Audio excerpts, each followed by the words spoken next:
Hello everyone, मैं Pooja. Welcome to legal study. आज के इस वीडियो में हम डिस्कस करेंगे एडमिनिस्ट्रेटिव लॉ का एक बहुत इंपॉर्टेंट टॉपिक है, प्रिंसिपल ऑफ नेचुरल जस्टिस। इसको कि हमने कल भी डिस्कस किया था लास्ट वीडियो में भी। आपने वो वाली वीडियो नहीं देखी होगी तो देख सकते हैं। साथ ही साथ इसका इंपॉर्टेंट जो फर्स्ट प्रिंसिपल है वो कहता है कि नेमो जुडक्स इन कॉजा सुआ, जिसमें हम टाइप ऑफ वाइसेस जो को डिटेल में आज डिस्कस करेंगे। इससे पहले मैं आपको बता दूं, ये हमारा यूट्यूब चैनल है, आप इसको देख सकते हैं। हमारी कुछ प्लेलिस्ट जो है वो बनी हुई है, आप इनको भी देख सकते हैं।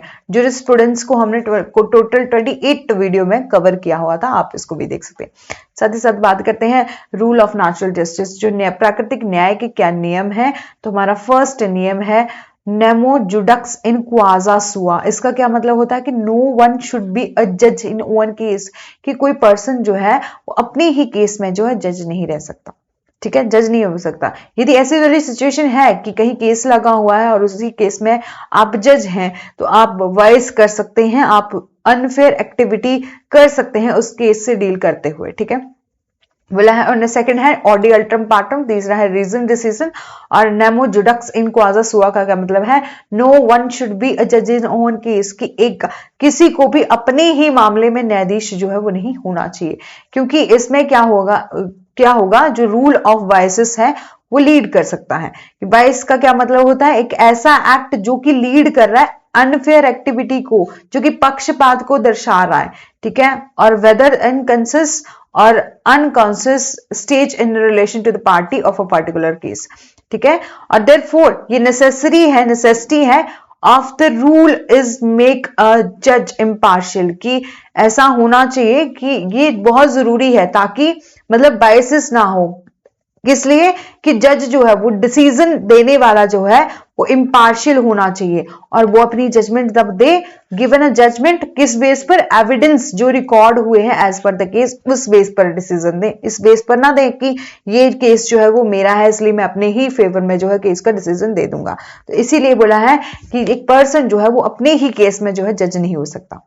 ठीक है, फिर है टाइप ऑफ वाइसेस क्या है? पर्सनल वाइस क्या है? पेक्यूनरी वाइस क्या है? सब्जेक्ट मैटर वाइस क्या है? डिपार्टमेंटल वाइस क्या है? पॉलिसी नोशंस हैं, और हमारा बायस ऑन अकाउंट ऑफ अब्स्टेंसिटी है। ठीक है, पर्सनल वाइस का क्या मतलब होता है?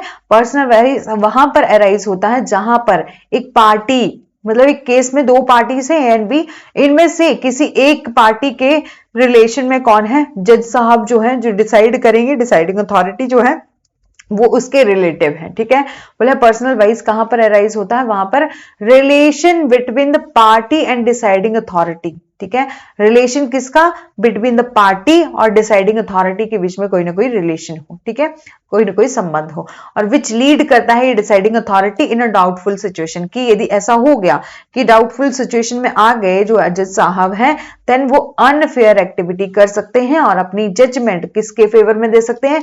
उस अपने रिलेटिव के फेवर में अपनी जजमेंट जो है वो दे सकते हैं। सच इक्वेशन जो अराइज होती है क्यों?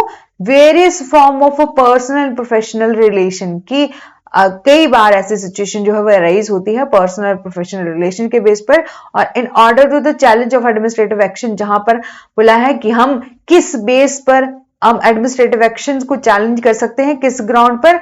Ground of a personal bias. और ये बहुत जरूरी है कि जो भी बोले it is a necessary to give a reasonable reason for bias. जब भी आप उसको चैलेंज करो तो आप रीजनेबल रीजन दो वाइस का। ठीक है, फिर बात करते हैं सुप्रीम कोर्ट के द्वारा एक डिसीजन दिया गया है कि एक केस था Ramanand Prasad versus Singh versus union of India. इसमें क्या था, जो एक पर्सन था वो अपनी इंटरव्यू को देने के लिए गया हुआ था, और जो इंटरव्यू का पैनल था वहां पर उस पैनल का मेंबर उसका ब्रदर भी था। ठीक है, इसीलिए सुप्रीम कोर्ट ने कहा कि एक मेंबर के पैनल में होने के कारण एक सिलेक्शन कमेटी की जो कैंडिडेट है वो उसका ब्रदर है, इस बात को ध्यान में रखते हुए हम पूरे के पूरे प्रोसीजर ऑफ सिलेक्शन के पूरे प्रोसीजर को क्वैश नहीं कर सकते।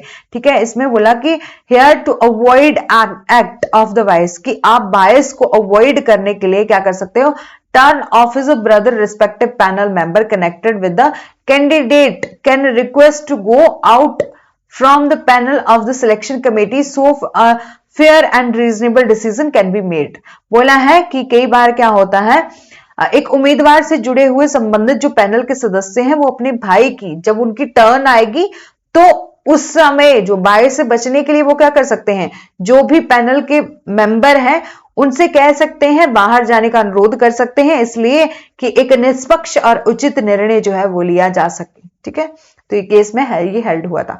फिर है पेकुनरी बाइस। पेकुनरी बाइस का क्या मतलब होता है कि आर्थिक रूप से पैसे से संबंधित कोई ना कोई इंटरेस्ट है, फाइनेंशियल बेनिफिट जहां पर दिख रहा है किसको, जुडिशियल ऑफिसर को, वहां पर भी वो क्या कर सकते हैं, वाइस कर सकते हैं किसी भी पार्टी के साथ। बोला इफ एनी जुडिशियल बॉडी, कोई भी जुडिशियल बॉडी और any kind of financial benefit, और उसका क्या हो, किसी भी प्रकार का वित्तीय लाभ हो, how ever so ever small it may we will lead the administrative authority to the vices। ठीक है, कि ये जरूरी नहीं कि फाइनेंशियल बेनिफिट उसको बहुत बड़ा है बहुत छोटा है, इससे मतलब नहीं पड़ता, बस एडमिनिस्ट्रेटिव अथॉरिटी जो है वो इस बेस पर जो है वाइस कर सकती है। ठीक है, कि हो सकता है कि कई बार जो डिसाइडिंग अथॉरिटी है वो ऐसा करे कि थोड़ा सा फाइनेंशियल बेनिफिट को देखकर, मतलब पैसे, कई बार होता है ना कि जो करप्शन करते हैं और जो पैसे लेकर जो काम करते हैं वो ऐसा कर सकते हैं कि फाइनेंशियल बेनिफिट यदि किसी को दिख रहा है तो वो वहां भी बायस कर सकते हैं। फिर बोला है सब्जेक्ट मैटर वाइज,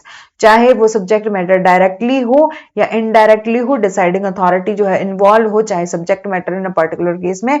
ये केस में हेल्ड हुआ था मुरलीधर वर्सेस कदम सिंह। ठीक है, इस केस में बोला है कोर्ट ने रिफ्यूज कर दिया था किसको, quash of the decision of election tribunal. किस ग्राउंड पर, decision of the election tribunal को क्वाश कर दिया, किस ग्राउंड पर, कि उसकी जो चेयरमैन थी, chairman wife was a member of a Congress party whom the petitioner defeated। बोला है कि जो कोर्ट ने रिफ्यूज कर दिया कि न्यायाधिकरण के फैसले को इस आधार पर रद्द करने से इनकार कर दिया कि अध्यक्ष की पत्नी कांग्रेस पार्टी की सदस्य थी। ठीक है, और जिन्हें याचिकाकर्ता ने हराया था। फिर है next departmental wise. Departmental wise बहुत बार जो है वो का सामने आता, बहुत ही कॉमन है एवरी एडमिनिस्ट्रेटिव प्रोसेस में। बोला है द प्रॉब्लम और issue of the department wise is very common in every administrative process। it is not checked effectively। बोले इसको हम चेक नहीं कर सकते effectively on every small interval period। it will lead to the negative concept। ये क्या है, negative concept है किसका, फेयरनेस का। और it get the vanish in proceeding, कि कई बार होता है ना कि डिपार्टमेंट वाइज की इसका काम जल्दी कर दो जी, ये हमारे डिपार्टमेंट से रिटायर हुए हैं, या तो ये उस डिपार्टमेंट में बहुत अच्छे ऑफिसर लगे हैं, इस बेस पर क्या कर सकते हैं, बायस हो सकती है किसी भी पर्सन के साथ।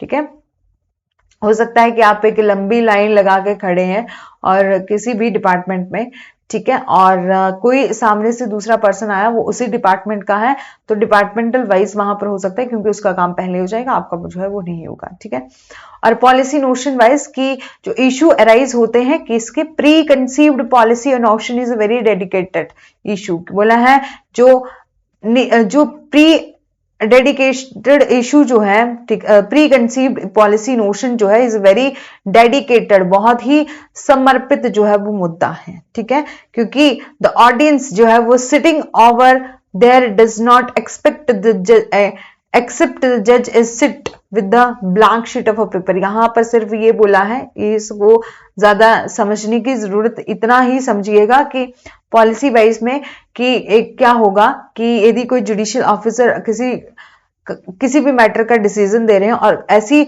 पॉलिसी, जैसे कि कोई पॉलिसी है उससे रिलेटेड कोई डिसीजन दे रहे हैं और उस पॉलिसी का बेनिफिट जो है वो जुडिशियल ऑफिसर खुद भी ले रहे हैं, तो बोला है वहां पर भी क्या हो सकता है, वाइस हो सकता है। फिर है vice on account of the obscenity. Supreme court ने डिस्कवर किया है एक न्यू क्राइटेरिया, किस बेस पर, through the unreasonable condition. This is a new category, एक न्यू कैटेगरी आई है जो इमर्ज हुई है केस वेयर अ जज of the Kolkata high court ने हेल्ड किया था कि एक जज जो है वो अपनी ही appeal, judgement in appeal, the direct violation है ये रूल ऑफ वायस का, एंड बिकॉज नो जज can sit in the appeal against his own case, अपने ही केस में वो अपील जो है वो नहीं सुन सकते। ठीक है, ये थे हमारे type of bytes. I hope आपको इतनी वीडियो अच्छी लगी हो और समझ में आई हो, तो लाइक कर दें, शेयर कर दें, सब्सक्राइब कर दें। और नेक्स्ट वीडियो में हम ऑडी अल्टरम पार्टम करेंगे और रीजन डिसीजन करेंगे।